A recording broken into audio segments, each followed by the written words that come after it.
vous êtes sur À bout des taf, le podcast qui s'intéresse aux crises du travail. Et aujourd'hui, nous allons nous intéresser à celle de la liberté, de l'autonomie au travail. Peut-on vraiment libérer le travail? Ce sera la question qu'on va pouvoir poser avec Lionel Strasbach, fondateur et directeur délégué de la Compagnie des Lavandières. Le terrain de jeu aujourd'hui va être les services à domicile, un secteur qui concerne pourtant 1,2 million d'actives, oui, une population qui est concernée par l'usure professionnelle, par des difficultés de sens et par cette question de reconnaissance.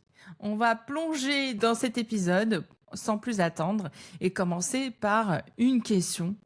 Est-ce que c'est vraiment possible de rendre les métiers visibles quand ils sont dénigrés socialement? À vous, Lionel. Oui, effectivement, c'était tout l'objet de la création de la Compagnie des Lavandières, c'est justement de rendre visible un métier qui jusque-là véhicule une image un peu négative. Donc on va pouvoir en parler aujourd'hui, effectivement. Est-ce que vous pouvez nous expliquer ce que veut dire les lavandières? Parce que ça nous intrigue. C'est un mot qui semble venu d'ailleurs d'un autre temps. Oui, alors au moment de la création de la Compagnie des Lavandières, on s'est beaucoup questionné sur comment on allait nommer les personnes qui font ce métier-là, parce qu'en fonction de l'entreprise, en fonction du secteur d'activité, les noms sont différents.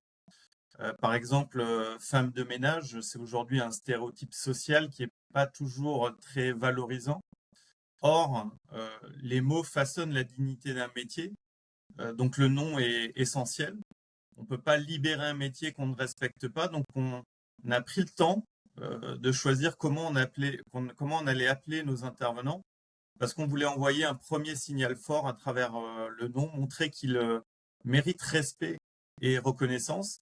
Et donc on s'est orienté vers les lavandières, lavandiers et lavandières, donc en référence historique aux lavandières qui étaient les femmes qui faisaient autrefois le ménage dans les lavoirs des villages ou dans les cours d'eau. Donc c'était des moments de travail certes, mais c'était aussi des moments de convivialité. Donc on trouvait ça sympa, ce clin d'œil historique. Et puis ça mettait aussi en lumière leur savoir-faire technique, parce que pour nous, nos intervenants, nos lavandiers et lavandières sont avant tout des artisans. Et il était important pour nous qu'ils soient fiers de faire ce métier et qu'on leur apporte de la reconnaissance, justement. Et vous percevez ce retour-là auprès de votre personnel? Est-ce que vos collaborateurs et collaboratrices se sentent plus concernés avec ce nom-là? Elles l'utilisent au quotidien? Oui, c'est pleinement utilisé d'ailleurs dans tous nos supports de communication, dans toutes les communications de manière générale qu'on peut faire et dans les échanges qu'on peut avoir à la fois avec nos clients, à la fois avec nos candidats ou nos salariés. Effectivement, on les nomme toujours de cette manière-là, lavandier ou lavandière. Et c'est une manière plus valorisante en fait de dire qu'on fait ce métier-là. Donc effectivement, elles en sont pleinement satisfaites aujourd'hui. Cette reconnaissance a évolué avec un grand choc du Covid. Est-ce que cela est resté, on va dire, sensible et prégnant dans votre secteur, ou finalement, loin des yeux, loin du cœur, dès qu'on est passé, alors maintenant ça fait déjà 6 ans, hein, mine de rien, est-ce que maintenant qu'on a dépassé la courbe de la crise du Covid, vous avez l'impression, de la Covid, vous avez l'impression que cette essentialisation de ces métiers-là, finalement, est passée, ou c'est encore présent? Alors non, je pense que le combat, il n'en est qu'au début et c'est vraiment tout l'intérêt aussi de la création de la compagnie. D'ailleurs, qu'on a lancé, vous faites le clin d'œil au Covid, on l'a lancé en plein second confinement, hein. Donc le timing n'a pas toujours été excellent à ce moment-là, mais ça a prouvé derrière qu'on a pu réussir. Mais effectivement, le combat ne fait que commencer. Aujourd'hui, il y a malheureusement encore beaucoup de gens qui viennent vers ces métiers-là, pas par choix, mais par dépit. Comment vous arrivez à professionnaliser dans votre quotidien, dans les rouages de votre organisation, avant de passer à la question du management libérant? Comment vous arrivez à le faire? En fait, quand on a créé la compagnie, on voulait, c'était un choix fort, hein, s'appuyer essentiellement, construire l'entreprise autour de l'humain et être une entreprise engagée dans la valorisation de ce métier-là d'intervenant à domicile.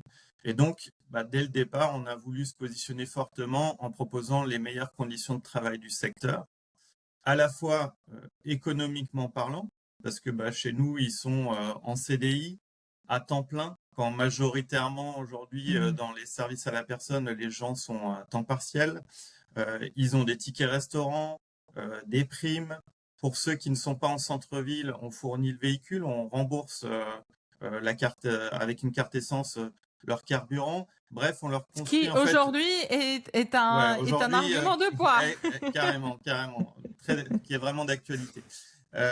Et donc, effectivement, on leur apporte de la stabilité économique, mais valoriser quelqu'un, ça peut pas être que à travers l'aspect financier. C'est pour ça qu'on a travaillé un modèle, et c'est un peu l'objet de ce podcast, un modèle un peu différent d'organisation et de management qu'on a appelé management libérant.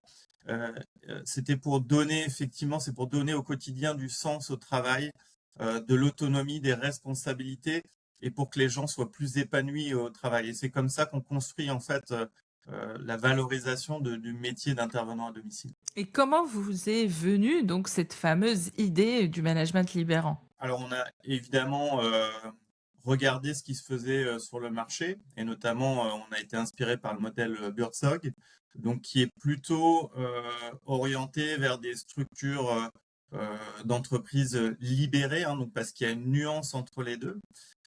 Quand vous êtes dans une entreprise libérée, les équipes ont un peu les pleins pouvoirs. Il y a une sorte d'indépendance totale, notamment financière, hein, dans le choix des investissements, en termes de projet, en termes de stratégie. Ça nous semblait être trop jusque-boutiste pour nos métiers à nous, des services à la personne, et donc on y a amené une certaine nuance. Et c'est pour ça qu'on a appelé ça, nous, le management libérant.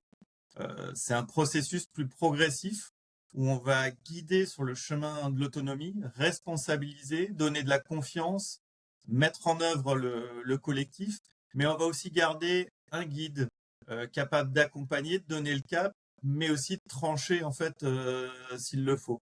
Donc nous, à la compagnie, on donne donc un cadre clair de travail, de l'autonomie des responsabilités, donc de manière très concrète.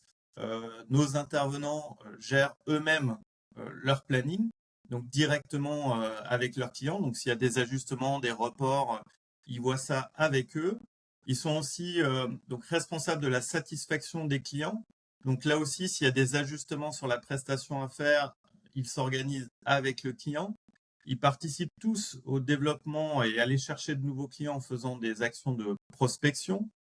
Et certains vont même plus loin, puisque il y a des missions transverses qui sont confiées à ce qu'on appelle des référents, qui vont participer au recrutement, donc aller chercher de nouveaux candidats lavandiers, lavandières, vont faire des visites à domicile pour signer avec nos nouveaux clients, vont organiser les remplacements. Et tous ces lavandiers-là sont accompagnés par des responsables, donc des directeurs d'agence ou des responsables de secteur, qui se positionnent un peu comme, je dirais, des coachs accompagnateurs, mais qui vont aussi avoir une casquette de contrôleur si les personnes vont hors cadre, pour pouvoir justement les remettre dans le cadre, parce que la liberté, l'autonomie sans cadre, c'est pas de la confiance, c'est de l'abandon. Donc voilà Mmh. pourquoi on a mis ça en place comme ça. J'aime beaucoup ce lien avec l'abandon parce que effectivement, on a commencé comme par hasard à parler pas mal de management libéré à l'époque où, en fait, d'une certaine manière, les entreprises s'inscrivaient dans une mouvance de société liquide.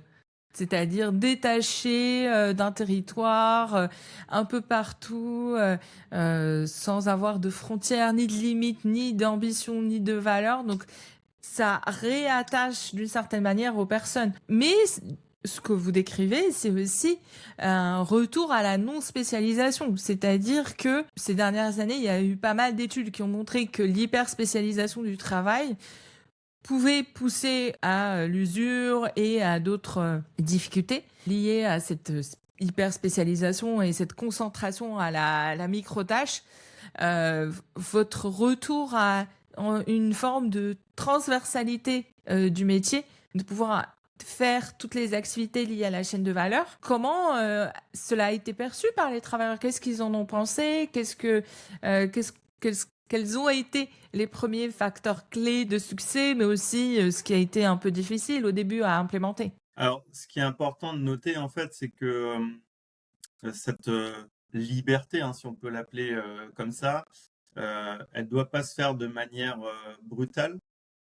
D'autant plus dans notre secteur d'activité où on a des gens qui nous rejoignent, qui ont pas toujours dans leur vie professionnelle, hein, je parle parce que dans leur vie privée, ils ont des responsabilités, ils ont de l'autonomie, mais dans leur vie professionnelle, n'ont pas toujours été amenés à devoir décider, à devoir euh, ben, être libre en fait d'agir en fait comme bon leur semble.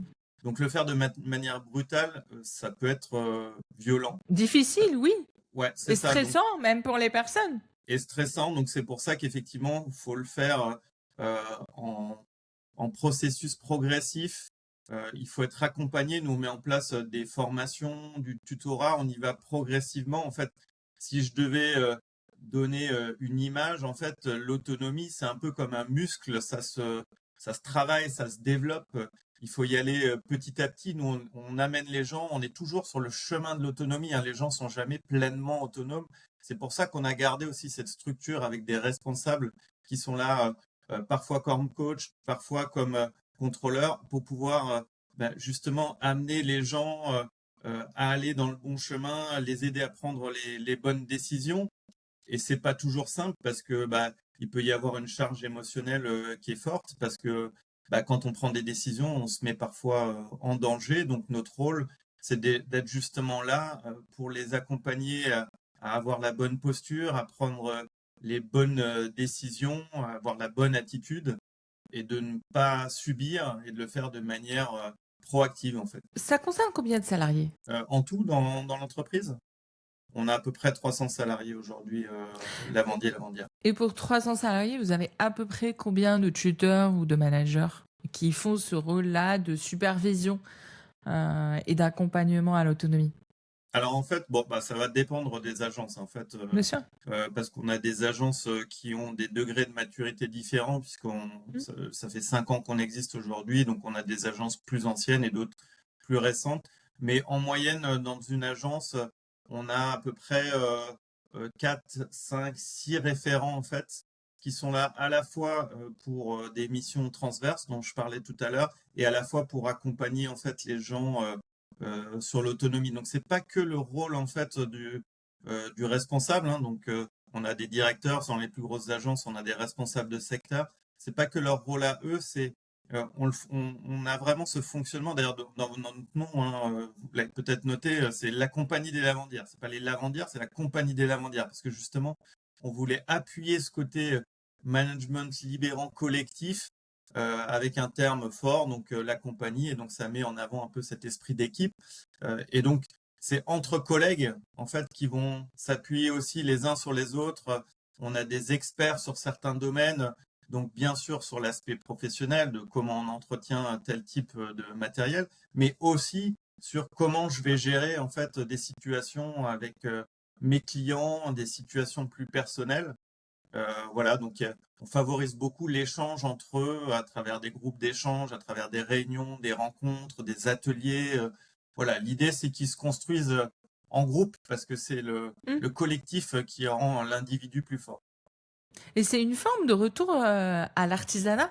Les leviers que vous utilisez sont assez proches dans certains secteurs d'artisanat, de savoir-faire et d'excellence qui vont se transmettre les qualifications de manière collective et accompagner cet essor-là. Ça me fait penser à cette tradition de ces métiers-là et l'exemple et le terme de compagnie peut confirmer cette origine ou cette inspiration. Oui, et puis en plus j'aime bien le fait que vous utilisiez le mot artisanat parce que Mhm. effectivement pour moi nos intervenants sont des artisans, ils ont un vrai savoir-faire technique et parfois par méconnaissance on peut se dire ah c'est que du ménage, tout le monde sait faire le ménage, ouais, tout le monde a un degré de connaissance mais chacun le fait de manière différente et surtout il y a des gestes, il y a des techniques bien particulières Et ça, c'est important de le rappeler parce que bah, non, tout le monde ne peut pas bien faire le ménage finalement. Concernant votre parcours, ce n'est pas un business facile ni évident à gérer au quotidien. Comment vous est venue cette histoire finalement, qui est très inspirante bien sûr pour pas mal d'entreprises et de dirigeants. Et il se trouve qu'il y avait une tendance il y a quelques années du retour des métiers qu'on appelle boring business, comme quoi c'était là où il y avait le plus de valeur, contrairement à des métiers technophiles. C'est le retour de l'artisanat et des métiers classiques. Dites-nous comment finalement vous est venue cette idée en plein deuxième confinement de Covid. En fait, pour la petite histoire, donc moi je viens à la base, j'ai travaillé dans les métiers de la distribution et je me suis retrouvé dans les services à la personne un peu par hasard hein, sur un choix de carrière qui m'intéressait dans le sens où on se déplace chez les gens, on vend un métier de service, on a ce double contact entre des clients et des intervenants. Et donc j'ai travaillé, donc j'ai rejoint le groupe WeCare, aujourd'hui qui est le leader dans les services à la personne, à travers une de ses marques. Et j'y ai travaillé pendant 10 ans avant que le patron Guillaume Richard de WeCare me confie cette opportunité d'intrapreneuriat. Donc je suis resté salarié, mais j'ai eu l'opportunité de créer l'entreprise en partant d'une feuille blanche et en me servant du coup de l'expérience que j'ai pu avoir pendant 10 ans pour le groupe sur l'opérationnel. Et donc c'est justement en côtoyant tous ces clients, tous ces intervenants, en voyant plein de belles histoires, que ça m'a donné envie justement de valoriser ce métier-là, parce que je me suis rendu compte de l'importance pour nos clients quand on ne peut pas venir. Et pourtant, encore une fois, on a cette sensation que c'est que du ménage. Mais en fait, non, on occupe une place importante en fait dans le foyer. D'ailleurs, la crise du Covid l'a accéléré parce que les gens ont de plus en plus, la société va vite, les gens ont des charges émotionnelles importantes dans leur quotidien et effectuer l'entretien de son domicile, c'est parfois un irritant du quotidien hein, pour les familles, les couples. Donc, on a une vraie importance quand on ne peut pas intervenir. C'est waouh, comment je vais faire alors que potentiellement tout le monde pourrait le faire chez soi. Mais donc, on apporte vraiment un vrai confort. Et à côté de ça, j'ai aussi vu plein de belles choses, des belles histoires avec des intervenants. Je me rendais compte que du coup, dans le fonctionnement classique, qui est un fonctionnement pyramidal, finalement, ils étaient des simples exécutants un peu invisibles et que c'est dommage parce que on sentait vraiment un vrai potentiel chez eux. Et donc, j'ai voulu, c'est pour ça, les remettre au cœur du business. C'est pour ça qu'effectivement, je me suis renseigné aussi sur les entreprises libérées et qu'on est arrivé du coup à la création de la compagnie des lavandières fin 2020.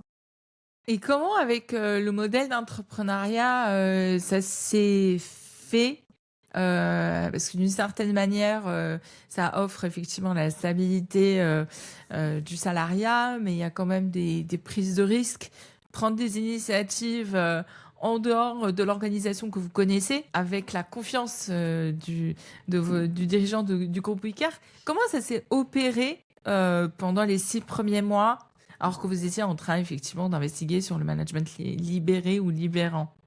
Alors, on a fait petit à petit. En fait, l'idée de la création de cette entreprise, elle s'est fait un peu avant le Covid. Et au moment où on a voulu commencer à lancer, plein Covid, effectivement, il y avait peut-être d'autres priorités. Donc, on a un peu différé. Je le travaillais en filigrane.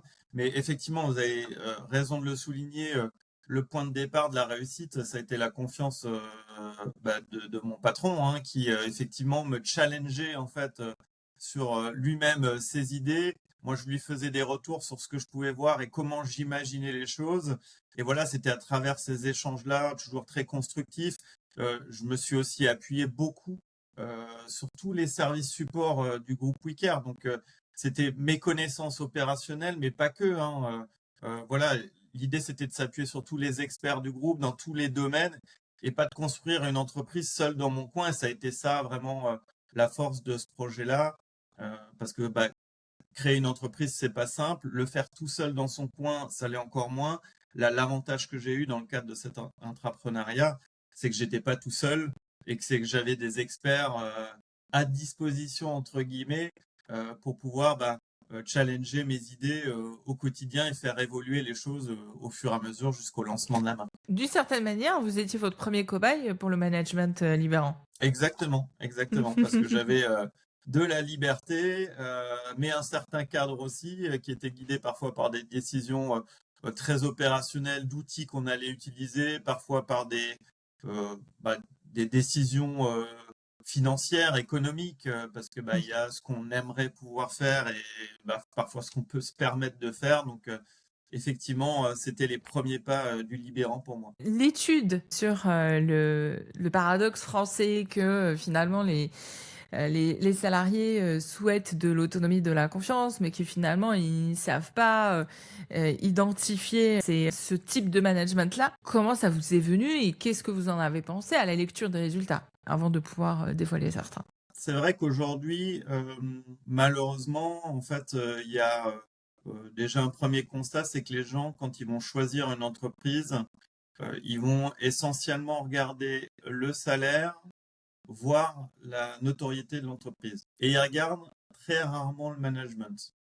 Donc ça, c'est vraiment dommage parce que effectivement, c'est quand même le management qui va créer les opportunités de trouver du sens au travail, stimuler de manière quotidienne, donner les marges de manœuvre de façon à pouvoir s'épanouir dans son travail. Et souvent aussi, c'est ce qui va guider un peu l'ambiance collective de travail. Donc, moi, j'encourage vraiment de plus en plus d'entreprises à se mettre en retrait. Hein. C'est pas toujours facile. Hein. Quand on fait ce choix de modèle d'organisation, c'est aussi faire le choix de ne pas prendre toutes les décisions, de se mettre un peu en retrait et donner de l'autonomie, de la confiance. Et ça, c'est pas toujours simple pour un dirigeant parce que parfois le dirigeant, comme le nom l'indique, il a envie de tout diriger.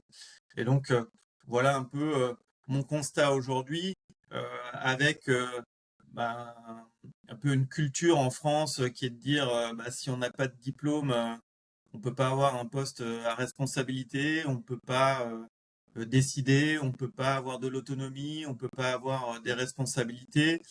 Et pour le coup, nous, sur le terrain, nos intervenants, ils gèrent les imprévus, ils gèrent la relation avec le client, ils gèrent les charges émotionnelles un peu qu'il peut y avoir au quotidien, parce qu'on rentre quand même dans l'intimité du domicile. Hein. Donc, parfois, certains vont constater aussi certaines fragilités dans les familles, des isolements. Donc, c'est pas toujours simple. Hein. Des fois, ils le prennent pour eux. Donc, là aussi, c'est à nous de les accompagner pour que ils puissent à la fois avoir de l'empathie, mais aussi un peu de distance, parce que le but, c'est pas qu'ils prennent la charge émotionnelle du client. Mais donc, on voit que ça marche, comme quoi c'est bien ceux qui font qui sont les mieux placés pour savoir comment il faut faire, comment il faut faire évoluer les process si c'est nécessaire.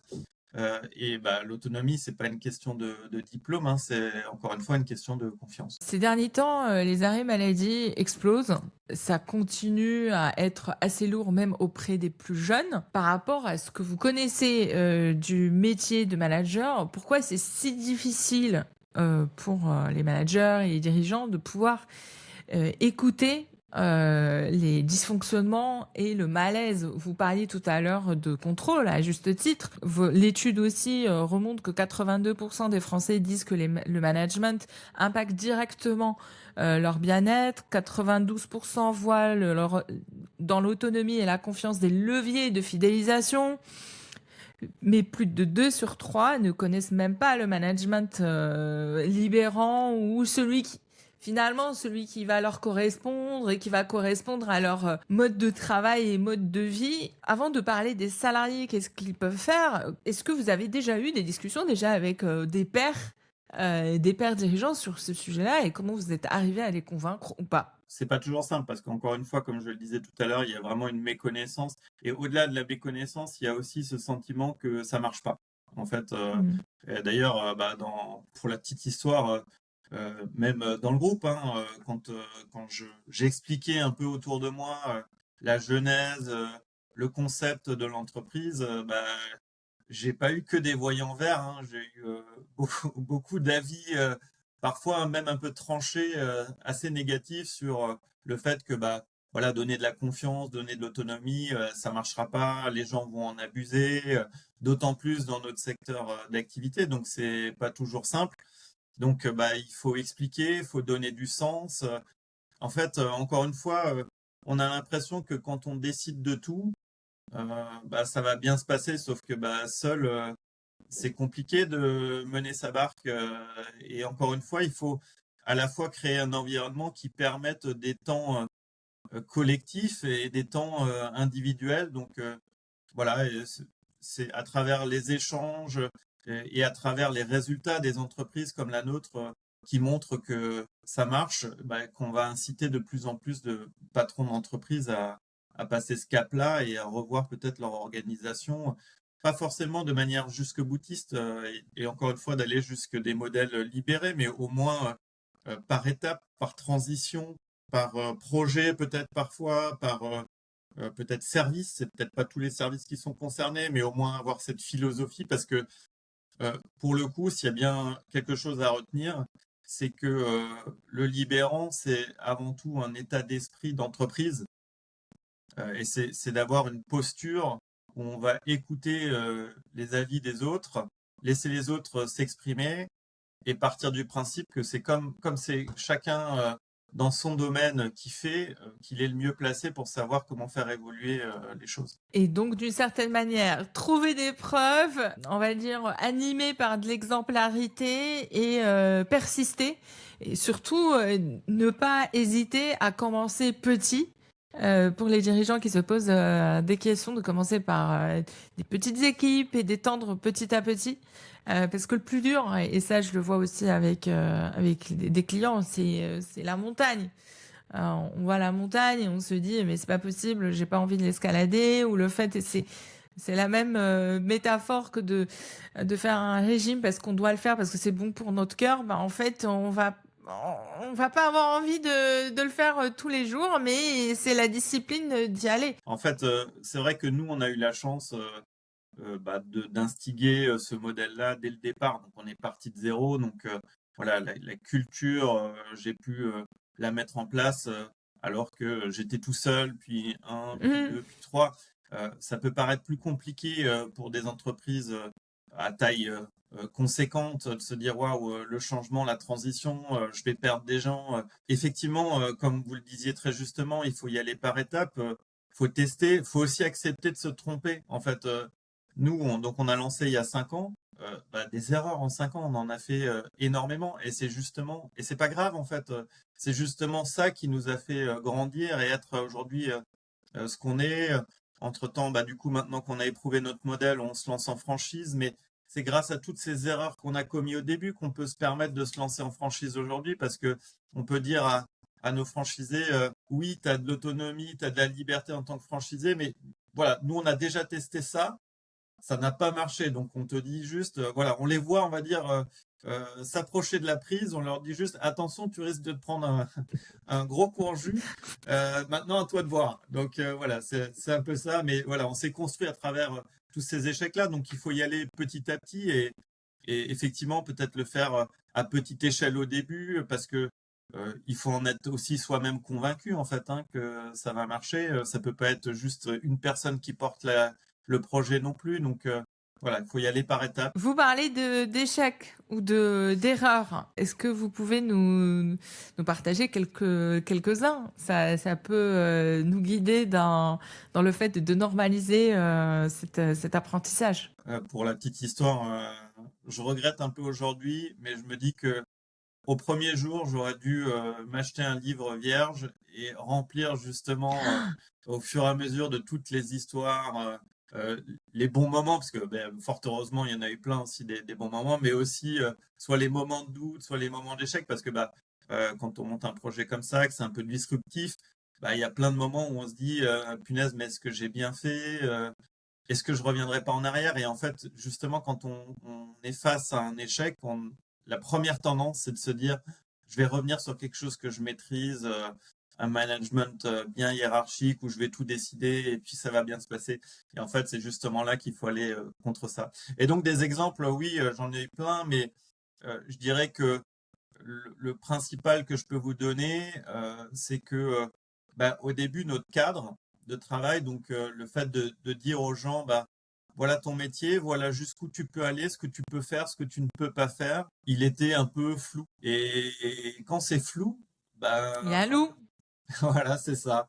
Et donc, du coup, c'est là où il peut y avoir soit des incompréhensions, soit des euh, bah, interprétations. des interprétations, des abus aussi. Donc voilà, ça a été le principal. Et ce cadre-là, pour le coup, on le fait évoluer depuis 5 ans. Et si vous me demandez dans 10 ans comment il sera, j'en sais rien. Il va évoluer aussi avec le temps, avec l'environnement, hein. On le fait aussi évoluer avec ça, avec les expériences qu'on peut avoir. Donc ça, voilà, si j'avais un conseil, en tout cas pour les entreprises qui se lancent dans ce type de modèle-là, c'est vraiment de définir un cadre bien précis. Et après, majoritairement, les erreurs qu'on a le plus commises, c'est dirigeants qui nous ont rejoints, les directeurs d'agence, directrices d'agence, parfois avaient des difficultés, et moi-même d'ailleurs, à bien mettre le curseur sur où s'arrêtait la liberté justement. Et on a peut-être parfois confondu la bienveillance avec un certain laisser-faire. Et justement, là aussi, quand vous êtes trop dans le laisser-faire, ça part un Mmh. peu dans tous les sens et ça devient l'anarchie. Donc, justement, pas du tout. Le management libérant, ça part pas dans tous les sens, c'est pas de l'anarchie.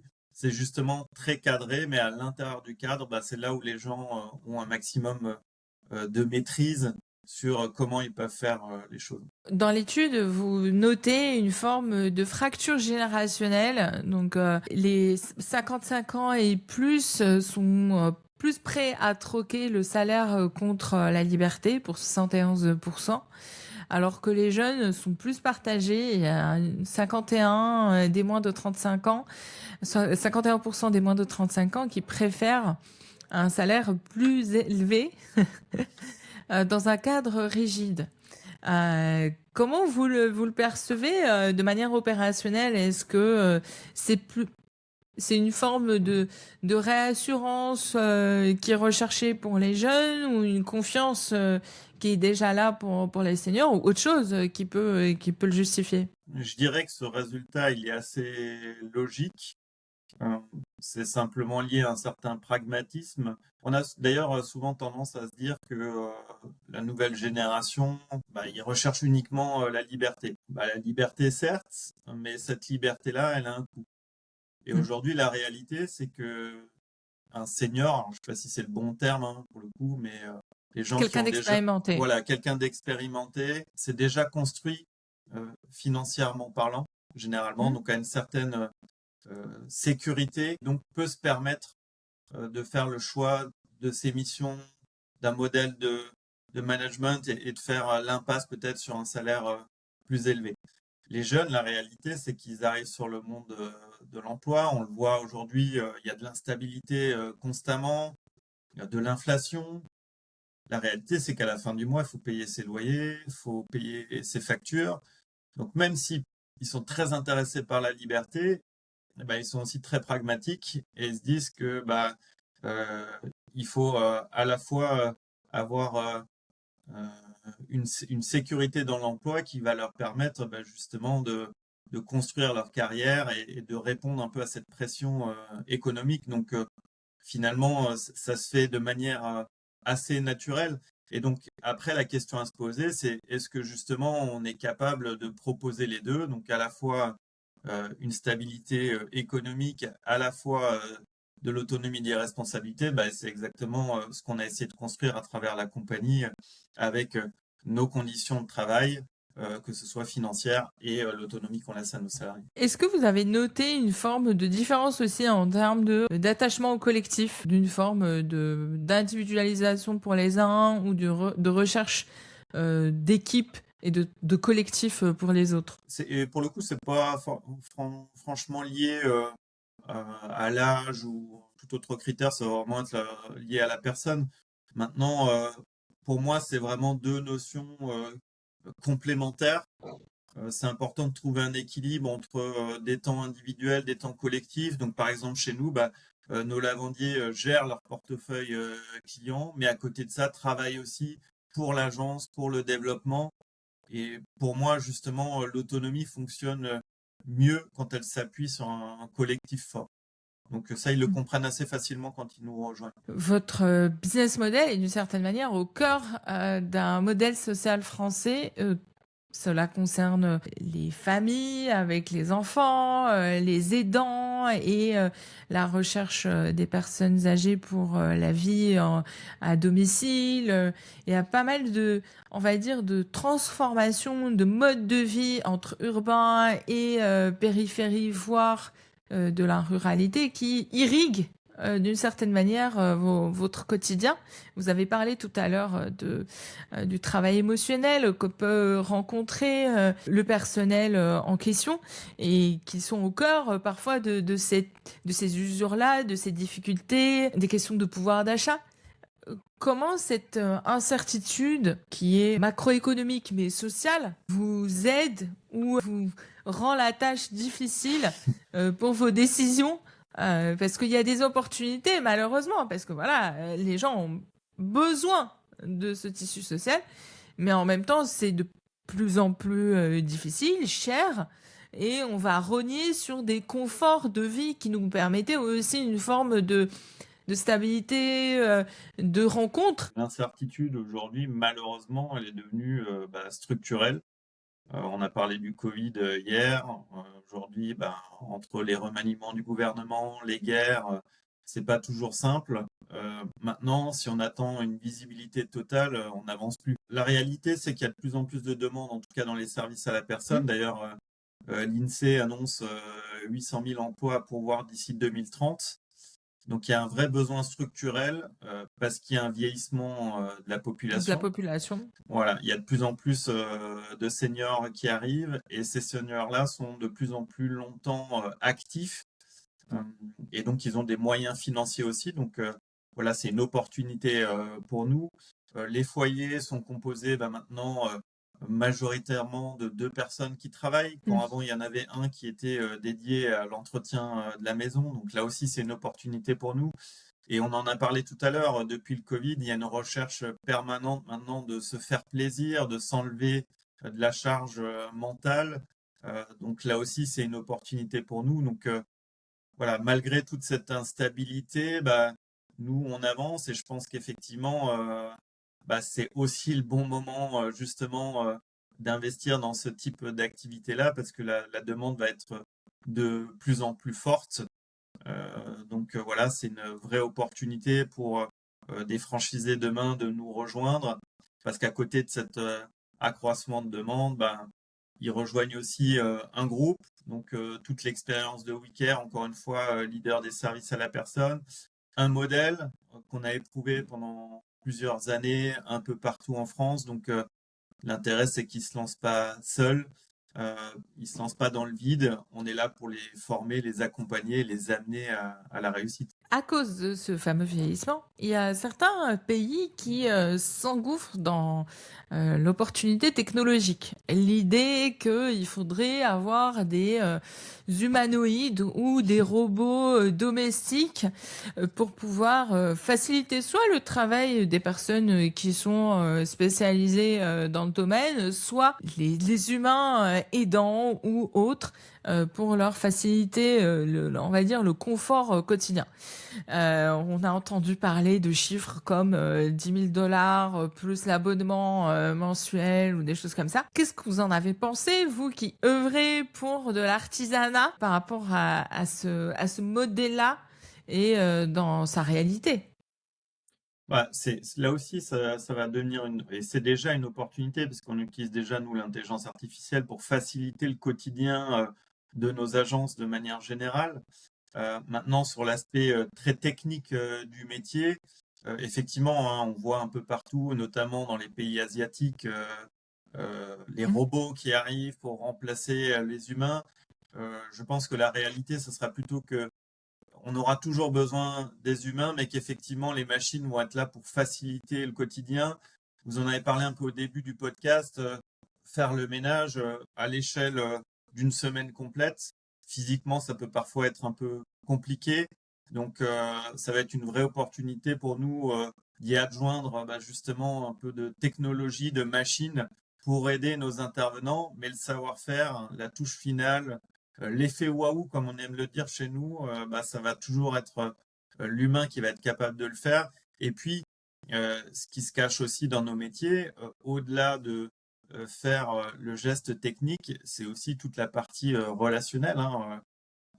On intervient chez des actifs, mais on intervient aussi chez des seniors. Même les actifs, aujourd'hui, majoritairement, il y a beaucoup de télétravail, donc ils sont présents aussi.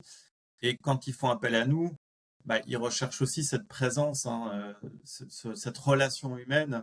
Donc voilà, à mon sens, le Vous êtes robot, tranquille. l'humain, voilà, ne remplacera pas totalement, mais va plutôt être facilitant pour nous, donc tant mieux.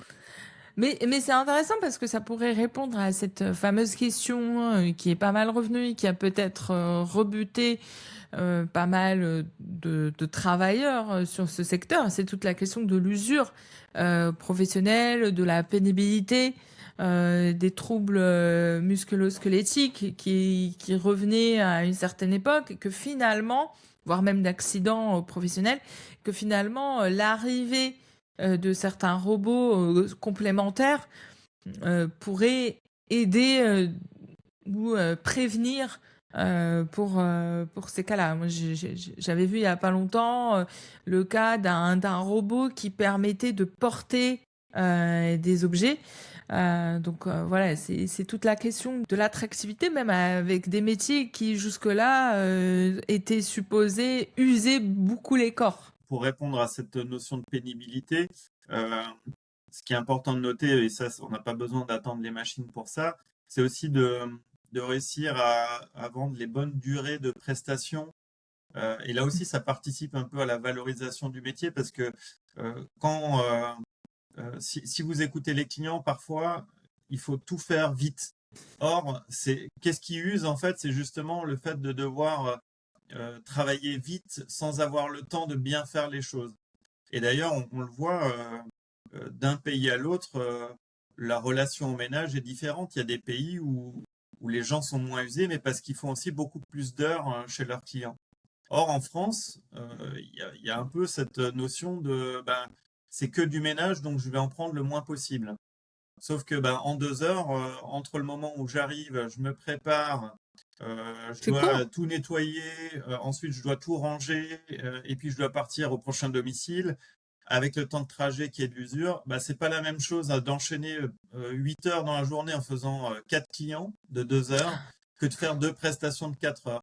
Où Mm. là, vous avez beaucoup moins d'usure. Et c'est ce que nous, on essaie de mettre en place. D'ailleurs, on a un minimum chez nous dans nos contrats qui est de 3 heures parce qu'on estime qu'en dessous, à la fois le client ne sera pas satisfait et l'intervenant ne pourra pas travailler dans de bonnes conditions. Et le fait de mettre des grosses plages comme ça, ça permet d'avoir le temps d'aller au bout des choses en fait dans le logement, de faire un peu plus que ce qui ne serait fait le ménage basique entre guillemets. Et ça favorise aussi le fait de ne pas user nos salariés, de les faire travailler dans de bonnes conditions parce que entre les temps de trajet et la transpiration à courir pendant toute la Mm. prestation, c'est ça qui fait que ça peut engendrer soit de la maladie, soit du turnover. Donc, encore une fois, nous, on construit vraiment l'entreprise autour de l'idée d'avoir des gens épanouis, fiers de faire ce métier-là. Donc, ça en fait partie aussi de proposer des conditions de réalisation des prestations qui soient les plus optimales possibles. Écoutez, c'est une bonne manière de conclure aussi, euh, parce que il faut adresser ce genre de défis sans pour autant les cacher sous le tapis. Ça fait partie de toute l'équation du travail et de l'avenir de ce type de métier. On va passer à quelques questions, on va dire, personnelles, Lionel, mais dans le cadre professionnel, je vous rassure. Déjà, expliquez-moi l'histoire de ce polo. L'histoire de ce polo, Ouais, aujourd'hui, effectivement, alors c'est pas un polo pour le coup, c'est un pull, mais j'ai le polo d'accord. avec, D'accord. pareil, là, Ah, le euh, polo aussi. Bon, bah ouais, voilà, c'est ça, c'est les pas une deux. fake news. Non, non, c'est pas une fake news. Pour le coup, je m'habille effectivement tout au long de l'année, toujours avec mes couleurs, parce que, encore une fois, je l'ai dit tout à l'heure, pour moi, il est important que les gens soient fiers de faire leur métier. Et moi, je suis fier d'appartenir à la Compagnie des Lavandières. de faire ce qu'on fait, de participer à changer un peu le regard sur le métier d'intervenant à domicile. Donc pour moi, c'est important de le montrer. Et c'est pour ça que j'arbore fièrement mes couleurs. Comme certains, parfois, ça peut être des maillots de foot. Moi, c'est le maillot de mon équipe. Et mon équipe, c'est la compagnie des Lavandières. Donc, j'hésite jamais à le mettre en avant. Alors, quelles seraient les toiles qui pourraient être brodées? C'est quoi la satisfaction qui pourrait être collective par rapport à ce polo et à ce pull des Lavandières? Justement, la satisfaction, ce serait d'avoir participé à faire grandir nos collaborateurs, les avoir fait, pourquoi pas, évoluer. Alors, les évolutions, c'est pas toujours hiérarchique, hein, ça peut être des évolutions transverses. En tout cas, leur avoir apporté de nouvelles compétences, parce que à travers ce qu'ils vont pouvoir avoir comme autonomie et responsabilité, ça va développer de nouvelles compétences qui sont même transposables dans d'autres métiers. Donc, on leur construit un avenir qui est parfois chez nous, qui peut être dans le groupe, qui peut être ailleurs aussi. Donc, voilà, avoir participé à tout ça et puis avoir contribué à changer le regard sur le métier d'intervenant à domicile. Là, ce serait une étoile énorme. Et la deuxième, ce serait que pour le coup, tous les intervenants à domicile deviennent des lavandiers et des lavandières et on aurait enfin un nom officiel à mettre à ce métier-là. Et on arrêterait de se dire, est-ce que c'est des femmes de ménage? Est-ce que c'est des assistants ménagers? Est-ce que c'est des gens d'entretien? D'agents d'entretien. Ouais. La symbolique et la linguistique sont des éléments qui sont intéressants dans une société comme la nôtre. Donc, il ne faut pas les sous-estimer. Pour le questionnaire de Proust, si vous étiez un outil de travail? Je dirais que je suis une boussole, parce que la boussole, elle donne le cap, la direction. Donc, si je devais transposer chez nous, c'est un peu notre fameux cadre.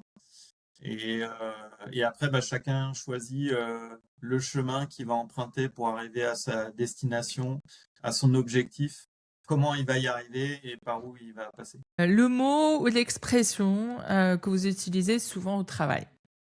Bon, là, je vais pas être très original par rapport à tout ce que j'ai dit jusqu'à présent, mais je pense que c'est la confiance que j'associe beaucoup avec l'exigence aussi. Parce qu'encore une fois, être bienveillant pour moi, c'est à la fois fêter les victoires, les réussites, mais c'est aussi être capable de dire aux gens, là, t'as pas été bon, ou t'as fait une grosse bêtise, et de les remettre, parfois même de les sanctionner, hein, c'est important aussi, parce que c'est ça qui va les construire et qui va les amener à évoluer positivement. Donc, encore une fois, chacun a le droit de faire des erreurs, on en a fait plein aussi. Et donc ça fait partie, donc je dirais confiance. Écoutez, merci beaucoup Lionel. Pour conclure, j'inviterai donc les auditeurs à se rappeler le partage que nous a fait Lionel et le témoignage des lavandières, donc de ne pas oublier que le travail peut être libérant, émancipateur, quand il y a le cadre et la clarté derrière. N'oubliez pas les chiffres de l'étude qu'il nous a partagé, de ne pas oublier à pouvoir partager autour de vous ce cadre-là de management libérant et d'alerter vos collègues, vos amis, comment choisir cette gouvernance et qui peut vous aider au quotidien. Merci beaucoup Lionel, merci à vous chers auditeurs. N'oubliez pas de laisser un pouce bleu sur YouTube, de partager cette émission autour de vous et de nous laisser des témoignages dans les commentaires.